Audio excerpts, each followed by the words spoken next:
Hi, good evening, everybody. Welcome back to Point of View. Today is day 5, speaker number 5, and we have a very exciting episode for you today. This is, of course, the week 2, and Point of View, as you know, is an online conversation with Cinder Bay School of Design in collaboration with ADI, where we've invited 15 amazing creatives to share their journey, perspectives on work, and everything else under the sun. Point of View is also a celebration of 15 years of Cinder Bay School of Design. Established in 2006 in Calicut, it has become a well-recognized institution for design education, providing PG and UG programs in interior, fashion, and visual communication. Spread across South India with 14 branches and 13,000 strong alumni. It's a fabulous milestone to be celebrating. My name is Srishti Bajaj. I'm the curator and moderator for Point of View. And I am very, very glad that I was invited to host this series for Cinder Bay. And a big thank you to the director, School of Cinder Bay School of Design, Basant Nair, for this amazing achievement. And of course, in the back end to Sophia, Viraj, and Swapna for helping. I might also like to add today that in case I experience any technical glitch, Sophia will be taking over for me. So while I and the speakers have this amazing conversation, I want the audiences to sit back, relax, have a warm or a cold cup of coffee or tea, and enjoy this conversation. Now, today's speaker is brilliant. He is an award-winning filmmaker, Nila Madhab Panda, whose career graph is characterized by the intent to combine filmmaking with activism. He attained cult status with his debut film I Am Kalam in 2020, winning about 34 international awards along with a national award. His second feature, Jalpari, received an MIP Junior Award at Cannes. He later directed Bablu Happy Hai, Kaun Kitne Pani Mein, Kadvi Hawa, and his latest release, Halka, has traveled to 32 international film festivals and won 2 Grand Prix awards.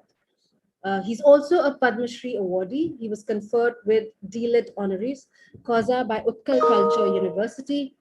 His recent anthology of short films, Interdependence, with 11 directors, 11 countries, produced by Art for the World in association with United Nations Department of Public Information, premiered at the Rome International Film Festival. His documentary, Climate's First Orphans, addressed the impact of climate change with a focus on sea level rise, brought the attention of the government, policymakers, and scientists to the climate issue. His new feature, Kalira Atita, Yesterday's Past, made its entry into the Oscar race and in general category of 4 Best Picture, Best Actor, Best Director, and many other categories. He founded the International Screenwriters Lab in 2008 in India to create scripts for family and children audiences of Asian cinema. He was the Indian Creative Associate for 60 by 60 Seconds, funded by the Arts Council England. Apart from a plethora of film awards, Panda has also been awarded with India's Creative Future Longest Journey Award from IIMB and British Council, United Nations Media Fellow, and UK Film Environment Film Fellowship in 2005, Excellence in Media 2010 for his work. His narrative and style of filmmaking reflects a dense and critical insight into contemporary India and the psyche of its people. So without further ado, let's welcome Nila Madhab Panda. Please turn on your video. Madhab, are you there? Hi, good Yes. evening. Welcome. Hi.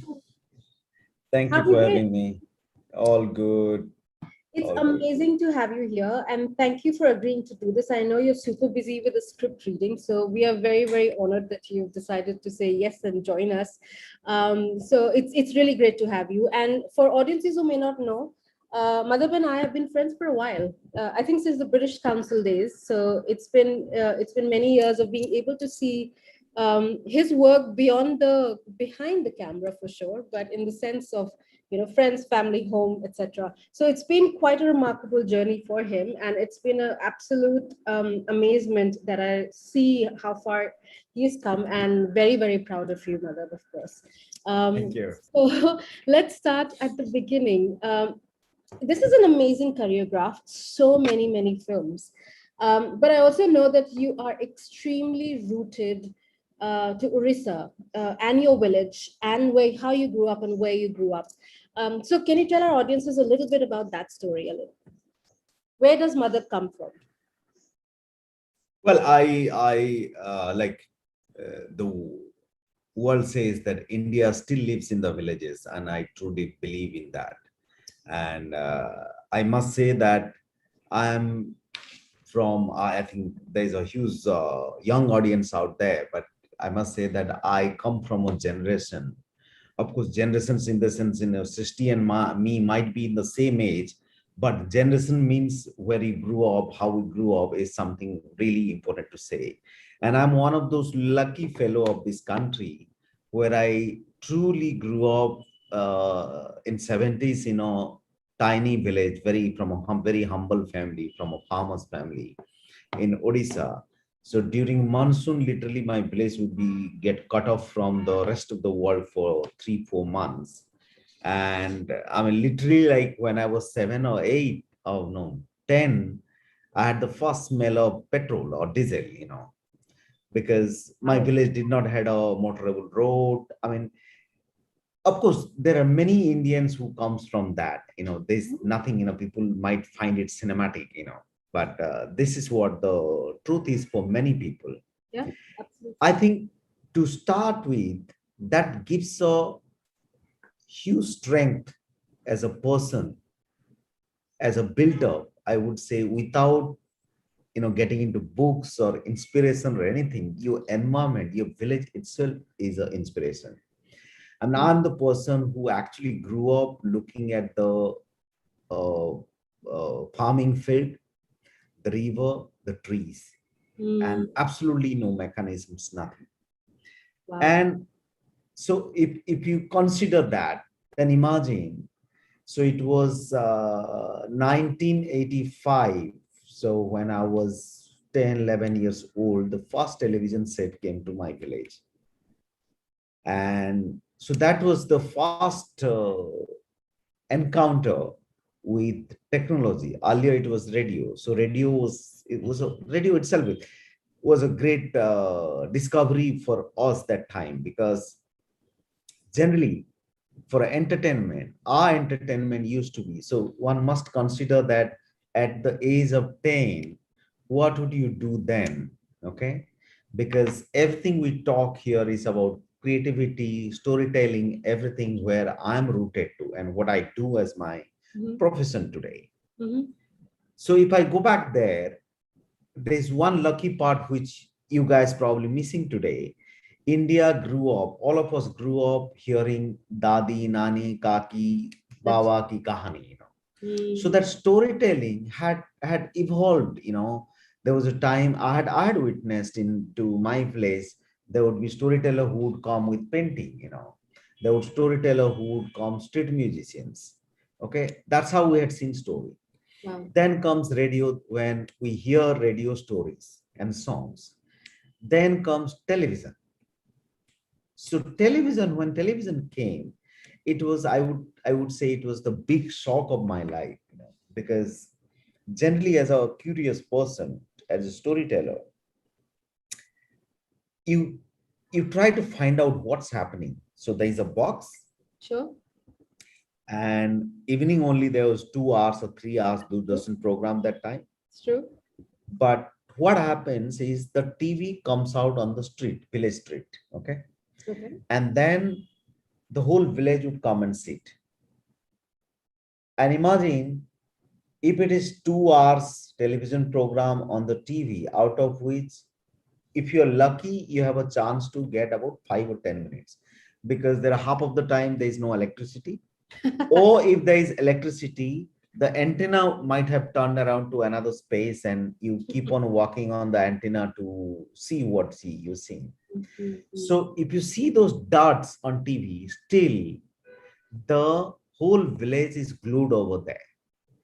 So if a child is crying, if the father is calling, nobody is moving out from the television set. So it was a community, a social event actually. Watching television was a Absolutely. So I think that was the first space, first encounter for me as a child to know the power of storytelling. right. And this is the way you see that. And as a storyteller, because so as an artist, you're born with certain qualities. You might not know the technique. So I Mm-hmm. was probably born as a storyteller to, in the whole village to get attracted to that.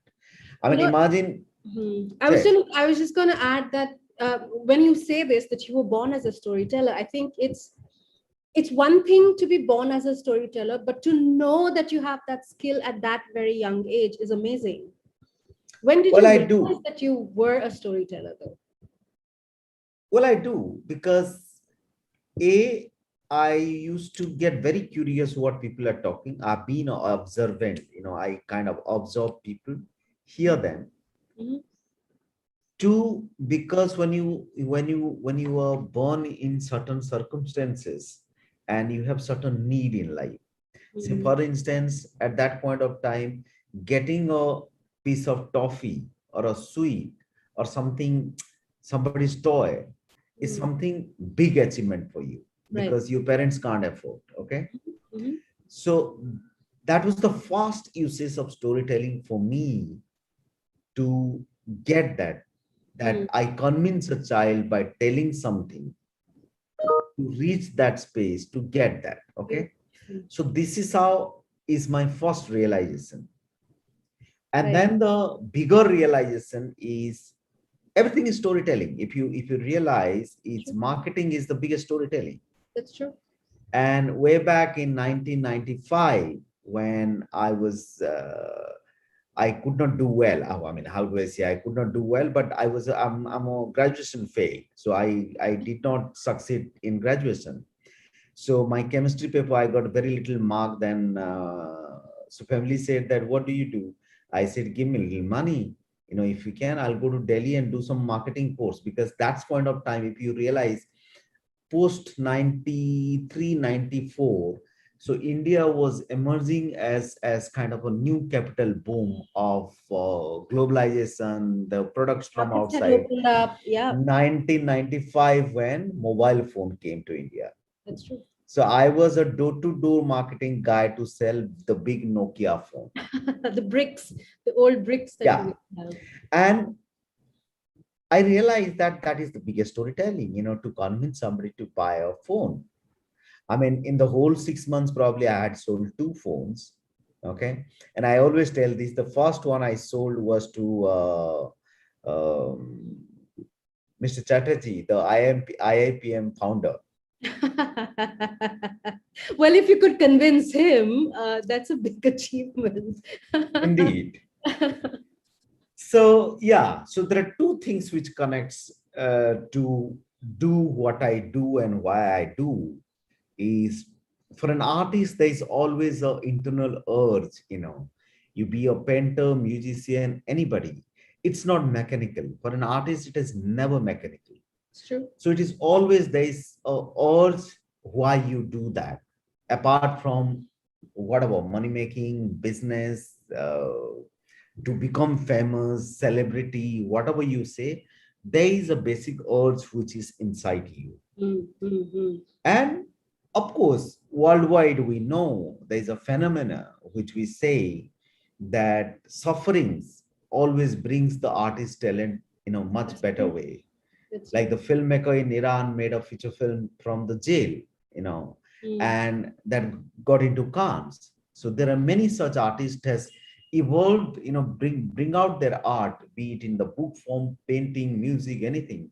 It comes from that. So my origin is that, where I grew up, how I grew up, and there's a whole different world I saw from that small village to a small town to a bigger city to Delhi to the become a globetrotter, Yeah. So that journey itself for me is the biggest inspiration and root cause of how I transformed by the day as a storyteller.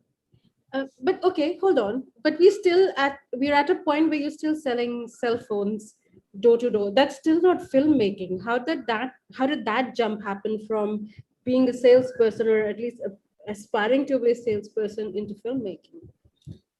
It's most of the artists are incidental, because they it's like, if you tell that point of time when I was growing up, finishing my graduation in 1995, and tell the family that, oh, I want to be a photographer, book writer, or a filmmaker, nobody would know that career. Even forget about my That's true. village, even the cities, That's true. nobody knew Yeah. that you can make a career out of creativity. Mm-hmm. So where the world is heading towards that now. So from that, incidentally, there was a Odia fellow who was a cameraman in Doordarshan, Okay. and that was my first introduction to looking at a video camera. So at that point of time, it was Umatic and Beta camera, the large cameras, video cameras, Mm. and I kind of found it very attractive. And one of his friend owned a camera, Beta camera, and I straight said that, look, can I be just a caretaker? It's like a caretaker of camera is like who picks up the That, camera, clean it up, and do all that. right. And I knew what I was doing. I mean, I don't know where the confidence come from. Maybe growing up in a village, you get, as a farmer, you get every confidence. I Mm. mean, if you can imagine putting seeds in the earth and you expect fruits, then you can expect anything out of you. That's extremely philosophical, Madhab. Well, that's true. A farmer's child is always an exceptionally courageous child, That's true. that we must remember. And I'm very proudly, I say I'm a farmer, and because I comes from a farmer family. Okay. So yeah, I mean, so I started being a camera caretaker, and that was the greatest window to the world. How do you see it from the lens? Those Mm. stories I have left in my village, I said I want to tell them to the world. Fabulous. And here I come. That leads to several things. I mean, encounter to different people, these, that, and I knew I had a problem. I can't do a job. I can't be an assistant. So I kept on learning the fast work. Like I said, how do I find the toffees from the child is to tell him a story, Mm-hmm. convince him to get that. To Mm-hmm. sell a mobile phone to a marketing university's head. And to that extent, from that, I went and did camera work independently. It was in 1997 or 98, within 2 years or something. Wow. And I said, I've done it, I can do it. And the first series I did was a fiction series with Doordarshan, and it went on very well. Of course, it means an artist's first success is your biggest problem, okay? That's true. Because an artist struggle never ends. Even today, every film I do, every story you do is a struggle, okay? So Mm. never consider that was success. You can never consider a word called success in a creative mind. You Uh, always have, sorry. No, I was going to say, I mean, to have that mindset that there's never the ultimate success. So, one needs to be extremely humble to be able to accept that reality about the world you're in. Because for the people outside the film fraternity, so to speak, it always seems extremely easy, glamorous, kind of, oh, they're set, they've done, and you had like 8 or 7 successful films. So the fact that you're admitting that it's never permanent is, I mean, it takes a lot of humility to admit that. Well, because we must accept the fact for a creative person that creativity itself is the biggest killer in you. Mm. And that's how you come out to kill that urge. And when you finish, another comes. Can I ever say that, when I take my last breath, I'll be very happy as a person, finished all my story? No. The whole life is not enough to tell my stories. Right. You still had something to say. You never know, Hmm. because it goes on. It's a process. Hmm. Till the time you're alive, you're struggling for the stories. You're struggling for those colors to add on to your life. So that brings me to the next question. Uh, the journey between doing Doordarshan and having a successful series to making films, what have been like your inspirations through that journey? I mean, was it always the desire to tell the story that was your biggest motivator, or did you look at somebody's cinema and say that, oh, this is the kind of stuff, this is the kind of stories I'd like to tell? Or were there other factors contributing to that constant motivation that you still have and that hunger that you still have? Well, incidentally, I follow everything. There are people think that, oh, you only watch European films or art house cinema. But for me, Golmaal 2 is amazing. Okay. Salman films are amazing. I see all kind of films. I read all kind of books. When somebody says that what specific genre or director you like, I don't have answer. Okay, fair enough. So when it comes to inspiration, yes, for me, inspiration is the world I live in. Every day I live in. When I used to travel in train, every person I see is our inspiration. And most of my characters, what I write, what I name, all comes from that. Either I have lived that life or I had been that surrounding. I've never been a book copy man, like I read something and I would do. It's always happened somewhere in my head, okay, which I've witnessed to. Mhm. So I would not consider that, okay, I love a lot of filmmakers, a lot of filmmaking style. Like when I do a film, when I start a script, I would stop looking at books, films for months so Right. that I tell my story in my ways. Hmm. And that's how you are as an artist. You are what is inside you will come out. Right, right. Interesting. Your first start was the Doordarshan showcase. But what I've seen is, at least the ones that I've seen, the films that I've seen, or most of your work have children as lead protagonists. They are the protagonists of a lot of your films. I mean, I Am Kalam, of course, was is very well known, and we know that the star of that film was a brilliant, brilliant actor, young artist. But a lot of your film are films told from the perspective of a child. Where does that come from? So, like I said, where the film comes from, where the stories comes from. For me, if you see even in the first, say, 10 years from 2000 to say 2010, if you see any of my films, was always very contemporary. When India was facing sanitation issue, I was one of those first men to It's do the true. sanitation campaign way back in 2003-4. Education campaign, water campaign, female feticide campaign. If I talk about just campaign before I got into feature filmmaking, Hmm. then comes feature film. So every film of mine, if you go back and see the time period, was very contemporary up to that particular moment. Absolutely. Coming back to children and environment, okay, because I feel that it is, as an artist, there's a bigger part in me. Is an artist is a responsible man, a responsible person, to Hmm. tell those stories which are important to the society. Otherwise, many things you leave just like that. You will just dump that somewhere and nobody would hear. So there Hmm. are many point of time where people will come and question. We have no, there was hardly any children film. That was a period of time people said. Now they say that no filmmakers make environmental film in this country. I Hmm. said that's right, but I'm making. So it is. I feel that when you grow as an artist, it is also important aspect that you see the world, you care for the world. Hmm. Okay.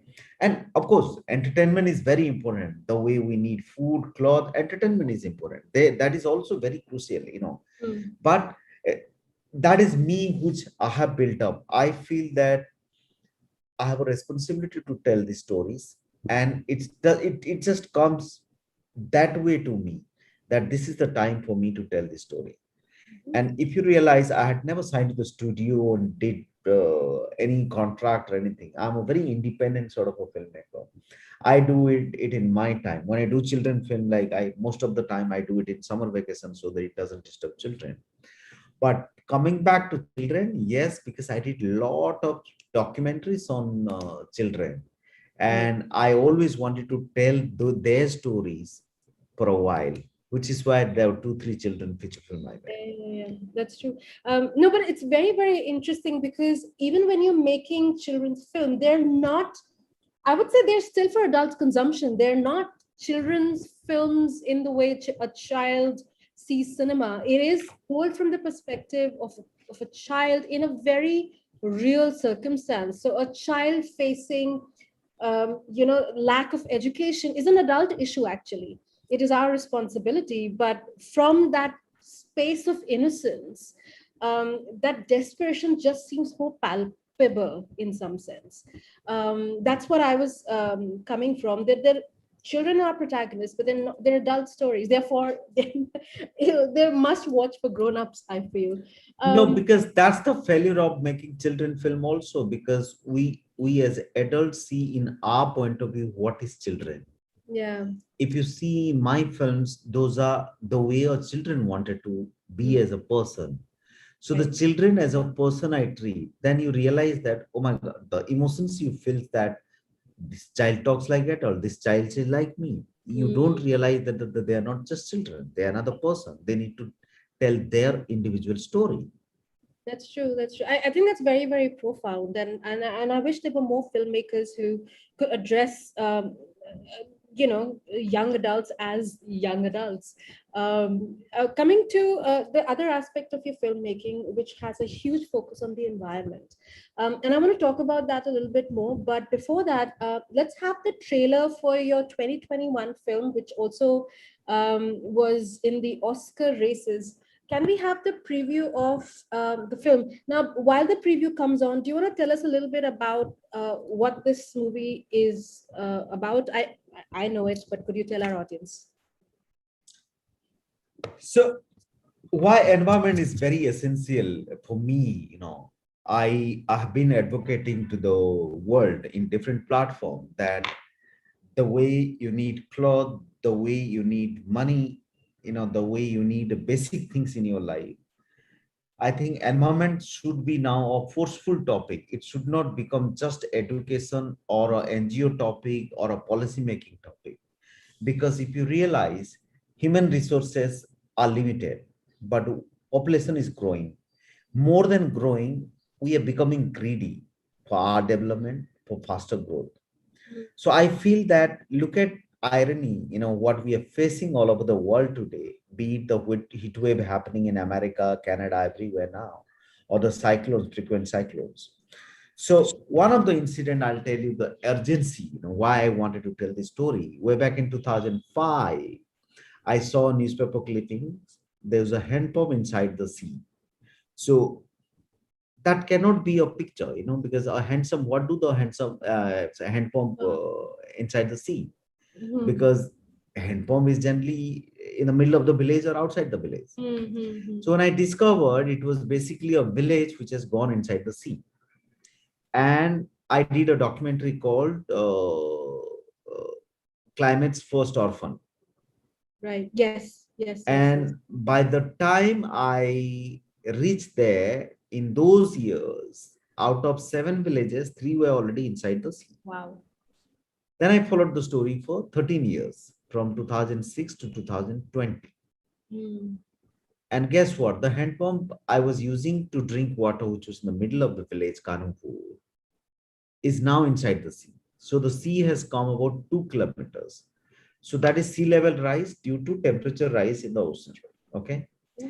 And it is wiping out civilization, villages. True. So the climate change impact is that fast. So this film is the fictional version of that story, how a man who have lost his families to the sea and becomes schizophrenic and want to go back to see them and started believing that the world will go underwater one day and I want to go there.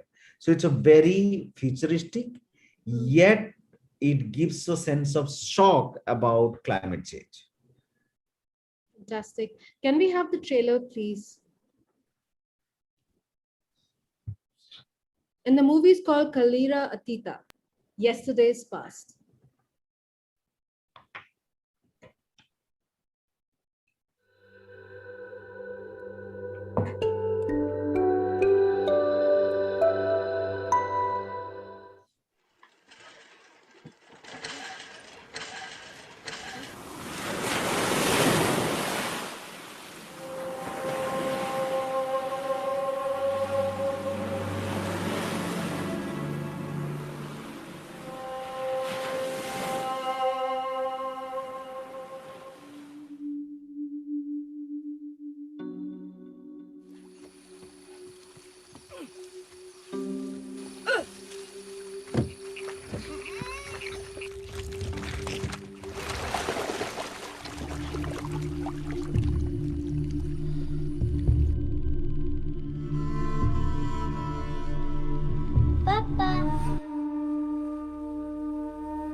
दिन एक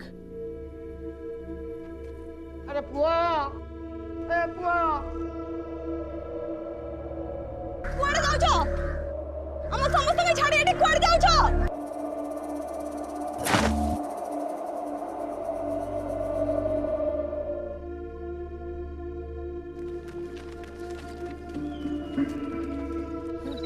ଏ ବୁଆ ଧୀରେ ଚାଲ ପଡିଯିବ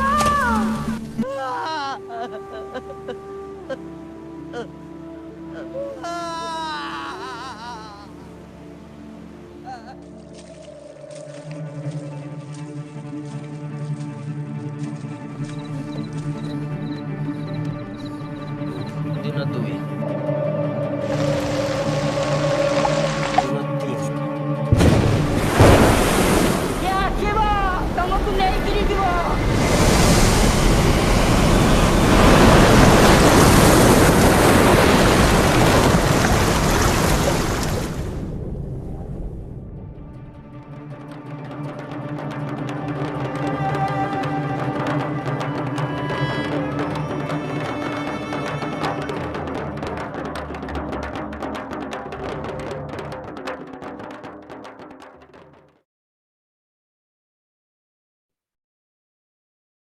Fantastic.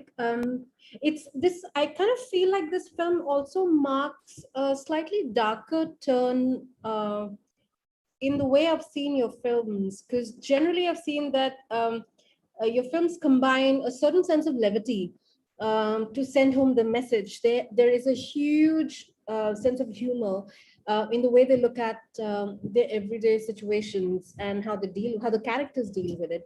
But this is definitely a much darker turn.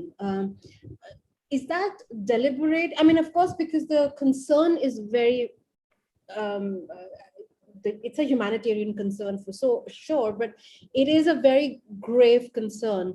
But unlike a lot of the previous films, even when you've tackled water mafia, you've used humor, but here it's not that. It's a very distinct style. How did that shift happen for you?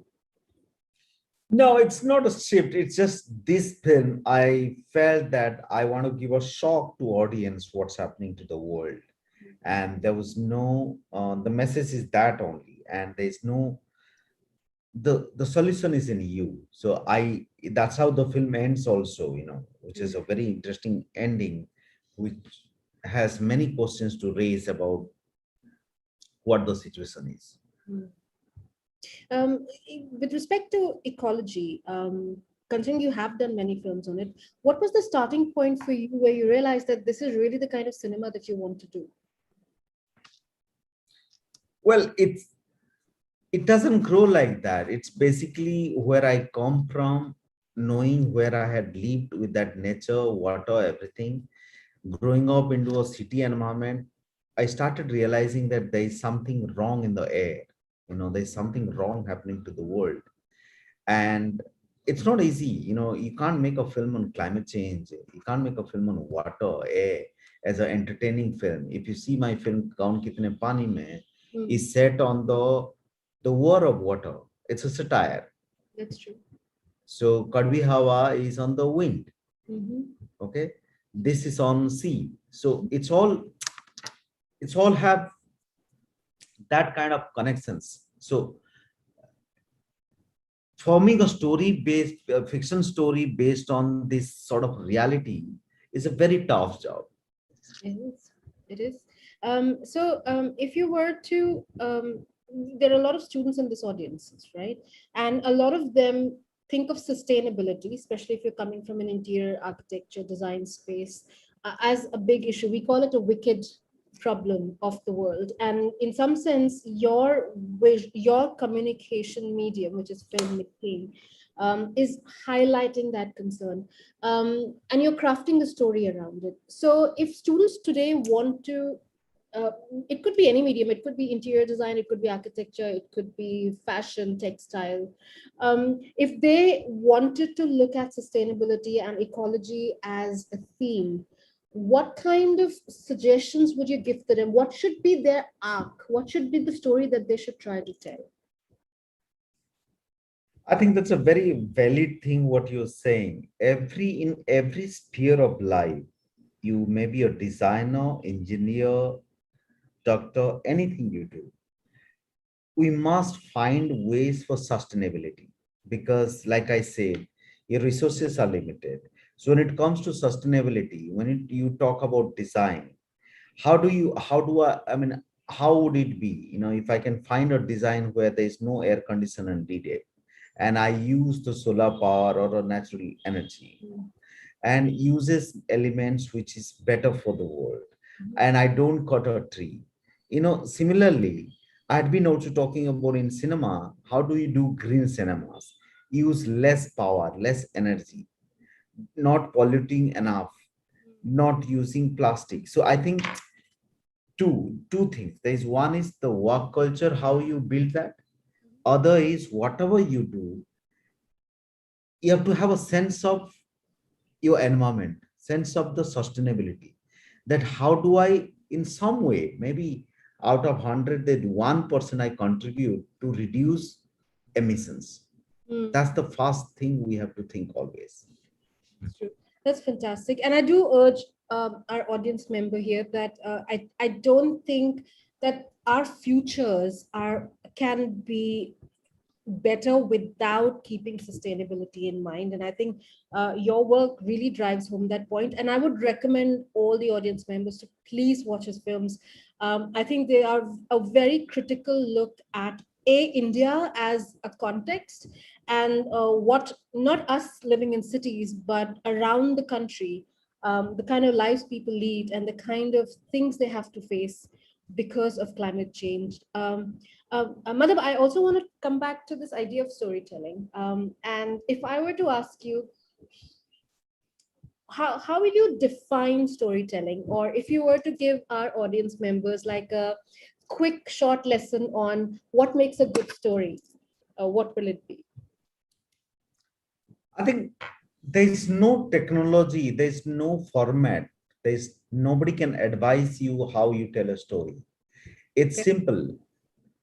When you love a girl, you go and find 10,000 ways to convince her. It's stories. Right. Okay.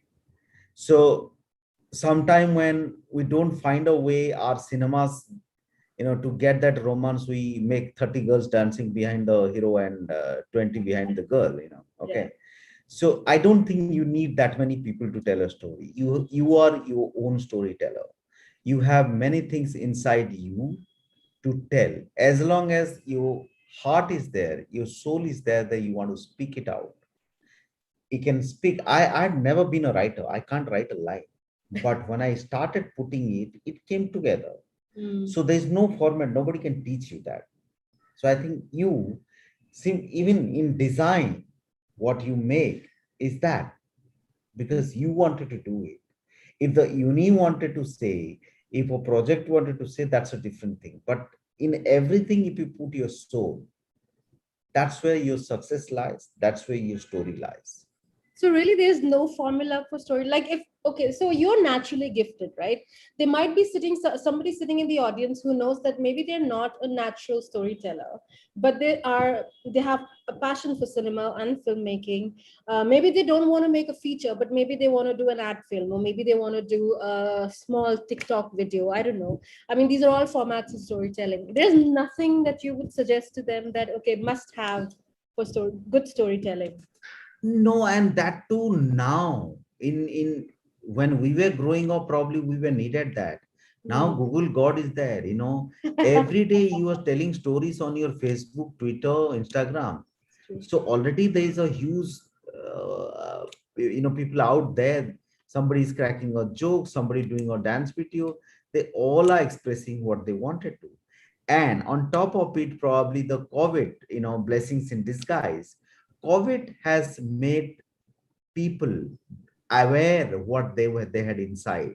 Mm. Somebody become a barber, somebody become a chef, somebody become a artist. It kind of, I mean, we had gone through, I mean, we are going through such a difficult situation, but it brought out many people's emotions. That's So true. when it comes to you, I ever ask me, I always advise, boss, which is why I don't go and teach in film school. I can talk, but I can't teach. This is something, it's a very evolving process.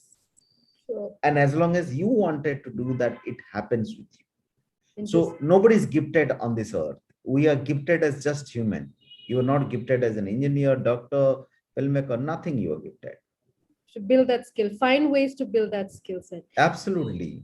Hmm. Important is to know yourself first. That's true. That's very true. It starts with the self, right? Go inwards before you go outwards, as they say. Yeah. In terms of filmmaking, there are a lot of filmmaking students at Cinder Bay and people who are maybe in the first year, second year, third year.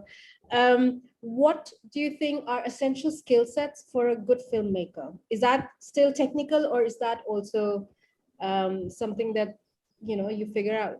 No, again, film has, I mean, like for artist also, I mean, how do you discover color? But film has a lot of technicalities, certainly, Mm. that you put this way the screenplay, that way, how do you promote story? How do you do the screenplay? From screenplay, how do you do dialogue? Once you have that, how do you think of a shot? How do you think of that costume? What music you need to put? So it's a very tedious process, to be honest. Mm. It's an ensemble. You have to bring all those elements in. Yeah, that's how we say a film director is half manager, half creative, because somebody has to put everything together. And that's the job of the director. The director is kind of like the captain of the ship, trying to kind of bring all these disparate elements together. Madhab, we have a question. So from the audience members. So before my last few questions, maybe we'll bring them in. Muhammad Nihal, who's a student, asks, instead of tagging a specific type of design as sustainable, shouldn't all design aim to be inherently sustainable? I think Mohammed Madhab has answered that question, and I think the idea was that you must make it a mandatory part of your work. It's not just something that you add on as a layer. I think inherently, if it's sustainable, when you first start sketching, how many how much carbon emission did you create just to look something online, like even web has a carbon footprint. So start measuring those things to see whether the work that you're doing, like Madhab said, and not just the theme of work that you're doing, has to be sustainable. And I hope that answers your question. Madhab, you want to add something? And more than that force or formula or the way we talk, I think what environment your sustainability, when you say what your environment needed, where I'm sitting here or I'm walking, the way you got conscious about COVID. COVID is a consequences of many things. When they say climate change will bring a lot of diseases. Okay.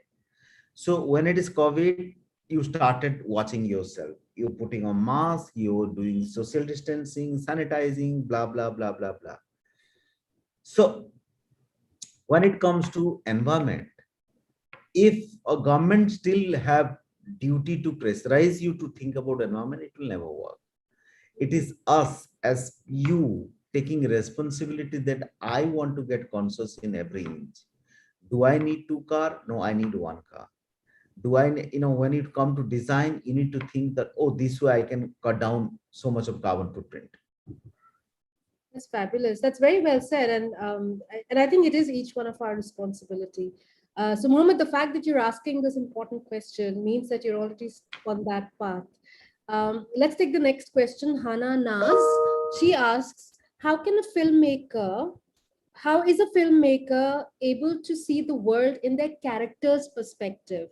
Like you said, how do you tell the story of the children in their perspective? That's a very good question. How does a filmmaker see the world from the character's perspective? Well, it's very simple. You have to live with it, which is what many people call it. Some people call it research. I call it, you have to live with that to know a child, to be with a child.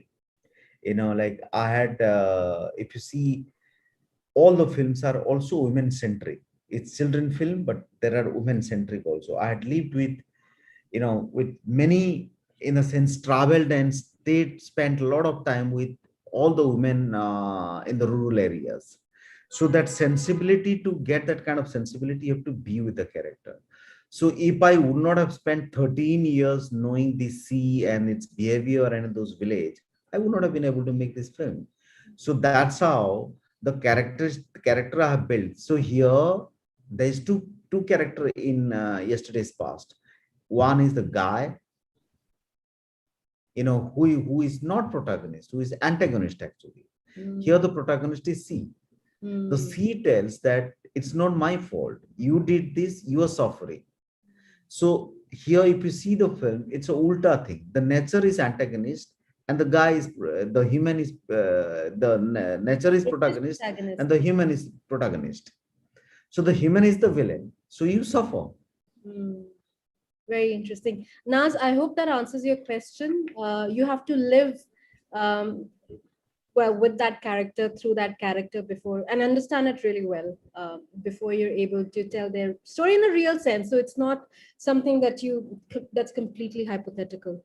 There's an anonymous attendee who writes, "How could we find our writing skill?" And with like a sad face, they must be really struggling. How do you find your writing skill?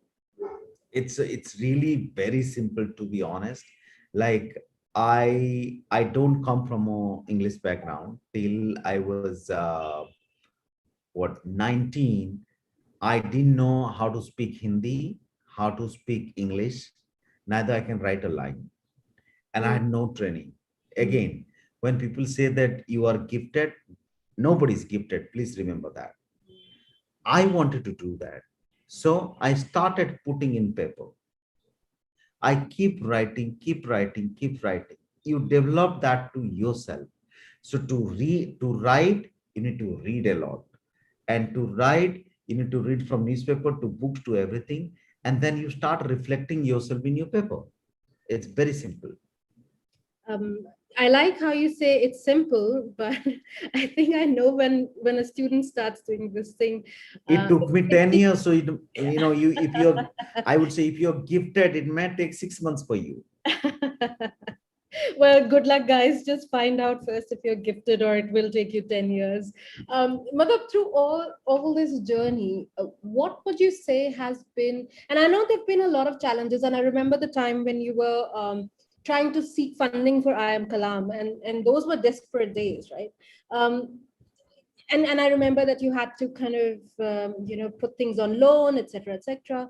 But still, I would ask you this question: what has been your biggest challenge to this date, and what has been your biggest success?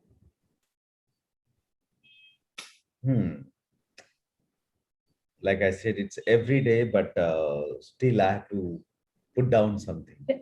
Well, biggest challenge always is forming a script for me. Okay, I never get worried about this entire universal physical problem. Physical in the sense Realistic. materialistic problem, like where the money will come from. I mean, if there was nothing, I sold my house to make my first feature film. Okay, then you would say that you had a house. Then how did I build that house? I must have done something. What have I done coming from a humble family? So that means it's a process you believe in. But making a story, no money can make that story. That's true. That's true. It is a huge journey, huge struggle for yourself to build that script. A Hmm. script is always the biggest challenge. Very interesting.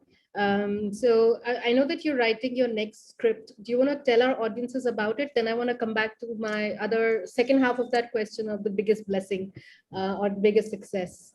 What are you? What are No, you? I generally don't prefer when I develop something, I leave with that. I don't prefer to like announce or talk, but it's a series on environmental criminalism.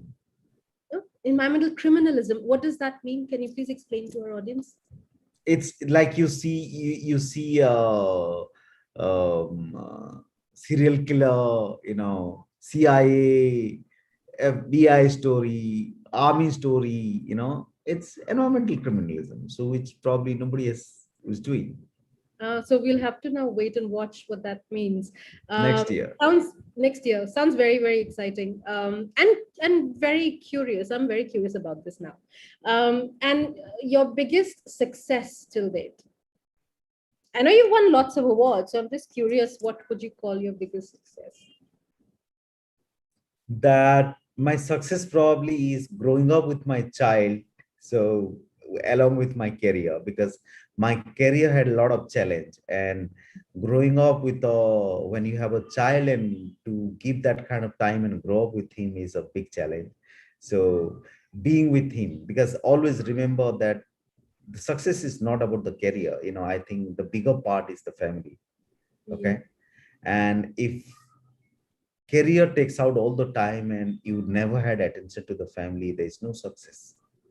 So I think my bigger success, more than films or anything, that I could spend so much of time. Now he's going for undergrad, so till this point, I would say that that kind of time I could give and nurture the child was something big for me.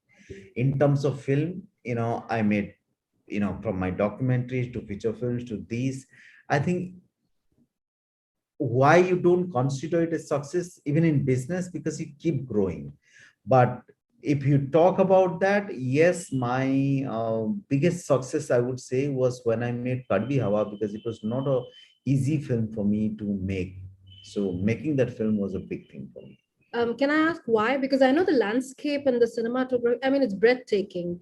But No, I would, my theme was extreme weather condition. So Mhm. telling a story, making a documentary on extreme weather condition is fine. It's simply about, it's a feature film on air, story of air, Mhm. that the season is changing, the air is changing. Mhm. How do you tell the story? Right. So that's the story of Kadvi Hawa. I hope the audience takes time to watch this. Do you have a favorite film of yours or not yet? No, I have too many favorites actually. No, of your own work. Which is your favorite work of your own Oh, self? my favorite work, name most of all of them are my favorite work. It's like your children, right? You can't pick your favorite out No. of those. So, Madhab, we're almost at the end of our show today. Today is a short one. You only had an hour, so we're keeping it confined to an hour. And I know you have to go back to your script work. But if I were to ask you, we've looked at your entire journey today in some sense. But if I were to ask you that today, if you were starting out again, right? Let's say you were a 15-year-old or an 18-year-old. What would you do differently?